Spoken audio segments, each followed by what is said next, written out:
Welcome back to the show. I'm Tim Peter. What are you thankful for? As anyone who has listened to the show for a while knows, Thanksgiving, which is this week in the United States, is my favorite holiday. It gives me time to reflect on what matters in my life. I just think it's an amazing opportunity each year to take a moment for gratitude. So I thought I'd share with you the things that I'm most thankful for, the things that matter the most in my life over the last year. But to make it useful to you, I thought I'd also share some tips on how you might think about where those items can help you in your life.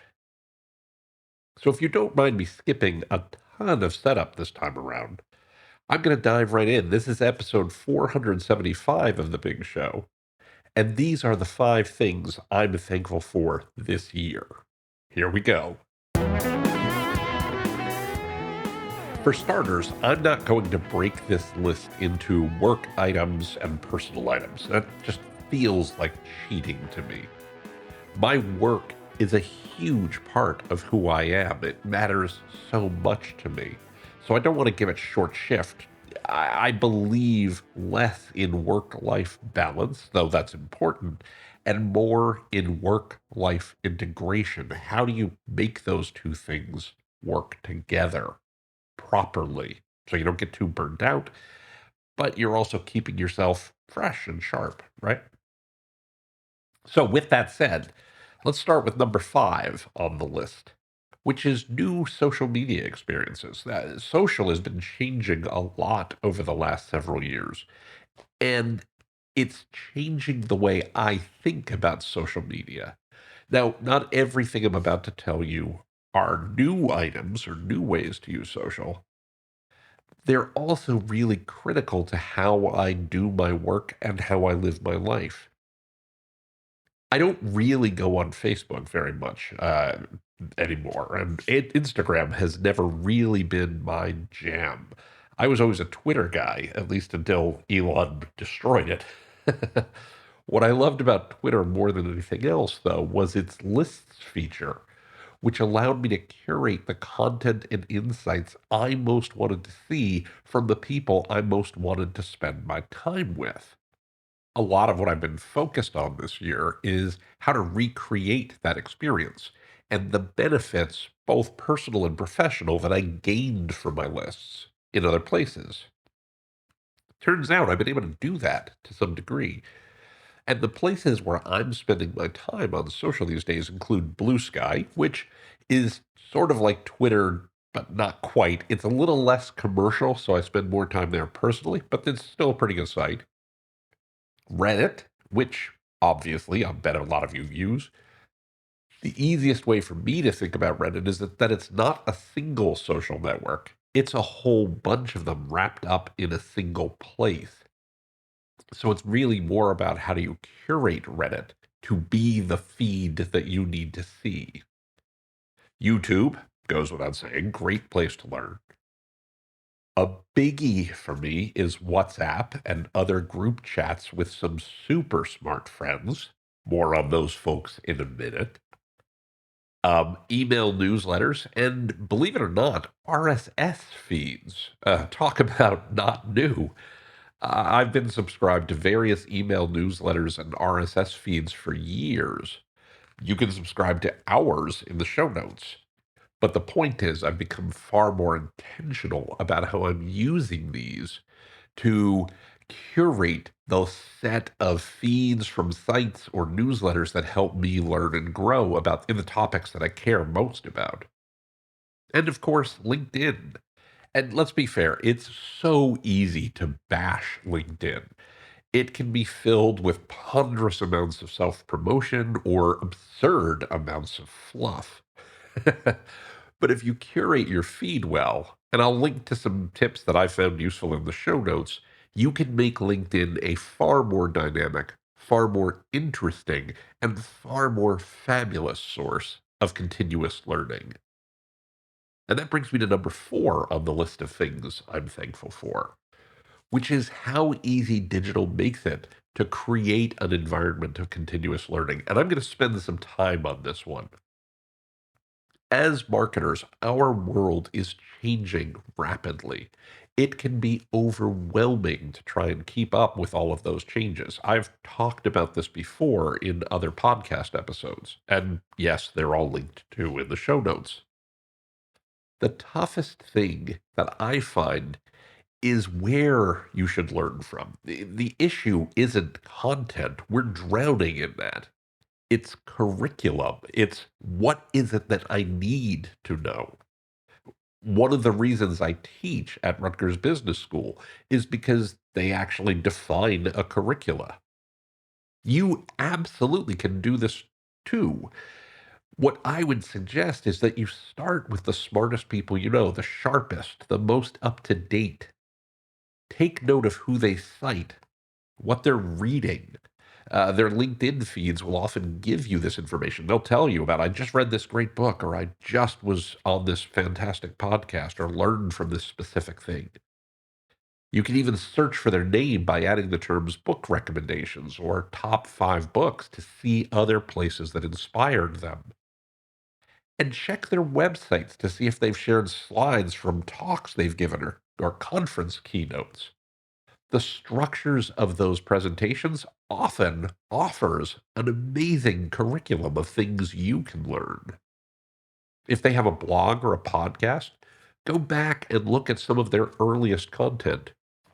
Usually the first, 10 or 20 posts or so can show you where their focus lies, what genuinely matters to them.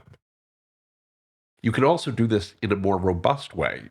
You can identify 5 to 7 key concepts that really matter in whatever topic you want to know about. In marketing, these might include customer behaviors, SEO, GEO, or answer engine optimization, CRM, content marketing, leadership, and how AI is shaping any or all of these.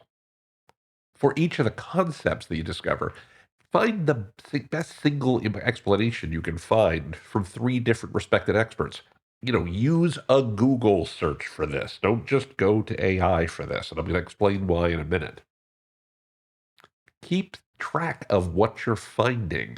Use a spreadsheet or use a tool to map the different ideas into categories like foundation, application, and critique to help you sort out the information and stay up to date. If you do this regularly and repeatedly, this will help you build a dynamic curriculum from a variety of perspectives that ensures you're not just learning what someone knows, but how their knowledge is constructed, how it's applied, how it's evolving. Now, I said I'd come back to AI in a moment. You can absolutely use tools such as ChatGPT or Gemini or Claude or Perplexity to help build some of the curriculum and direct you to useful resources. But, and I cannot emphasize this enough, do not use AI to tell you the answers. Don't do it. Research shows that for the things you really want to learn, it's far more important that you do the work yourself. As Shiri Malaman wrote on The Conversation, they did a research on this, and as Shiri Malaman wrote about the research, quote, the data revealed a consistent pattern.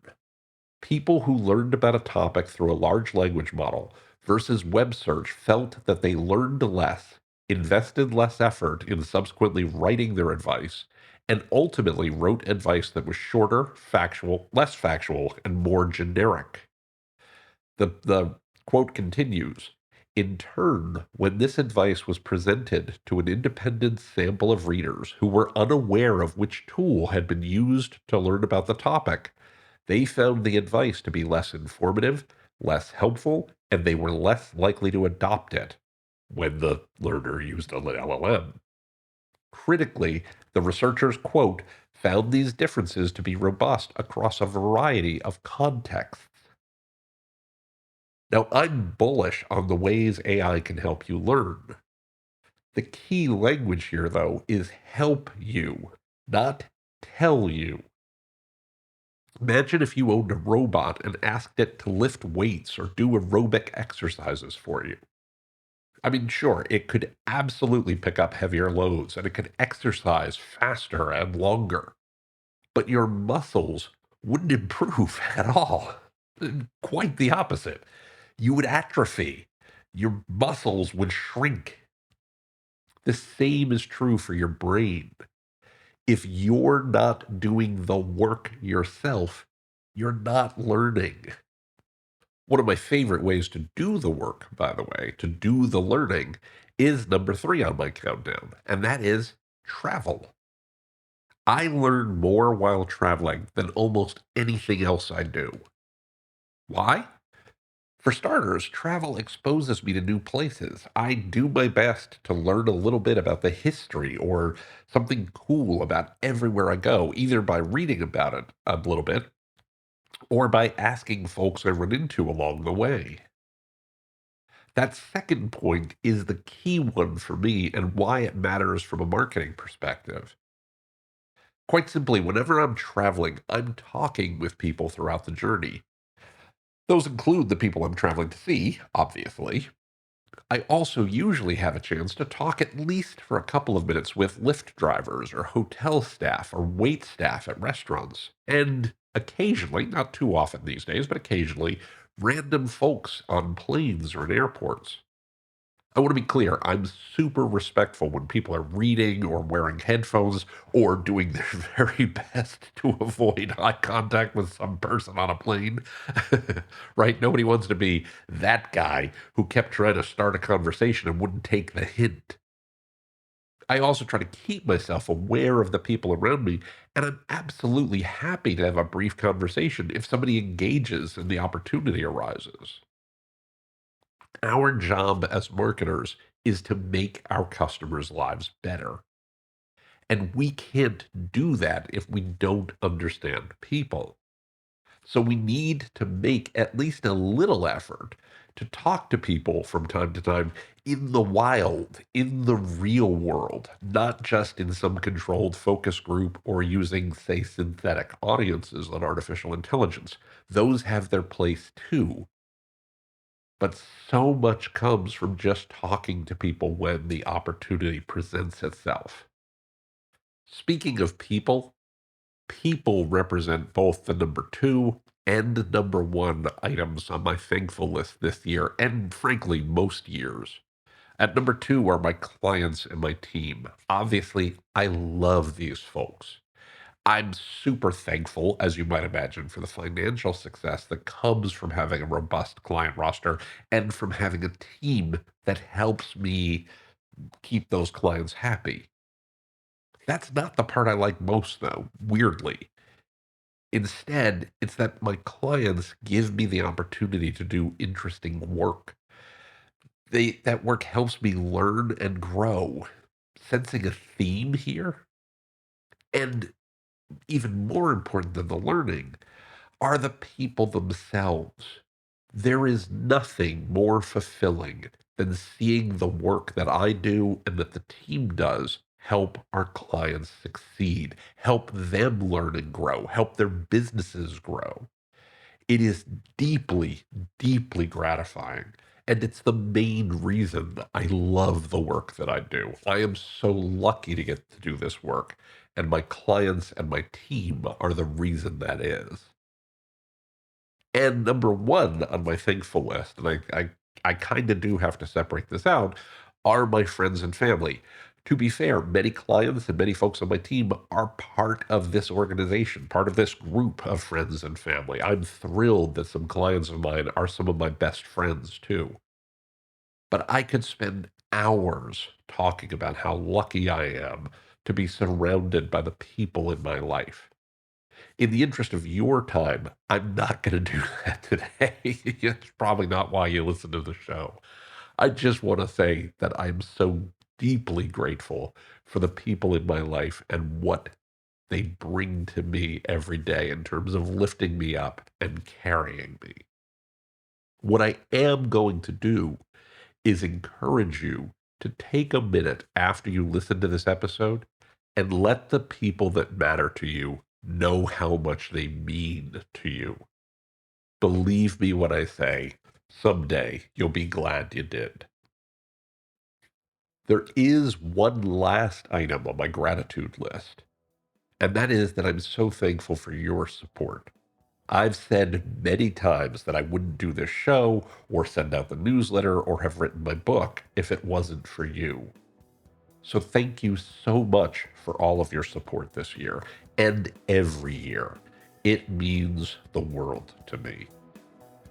I'm going to wrap up this show quickly this week simply by reminding you that you can find the show notes for this episode at timpeter.com/podcast. Again, that's timpeter.com/podcast. Just look for episode 475 and take a minute to like, share, and subscribe too on wherever you get your favorite podcasts. I'll be back next week with an all-new episode of the podcast for you. But as I said many times throughout this show, thank you so much for listening. Thank you so much for giving me this opportunity to share with you. Until next time, please be well, be safe, and be excellent to each other. I'll see you soon.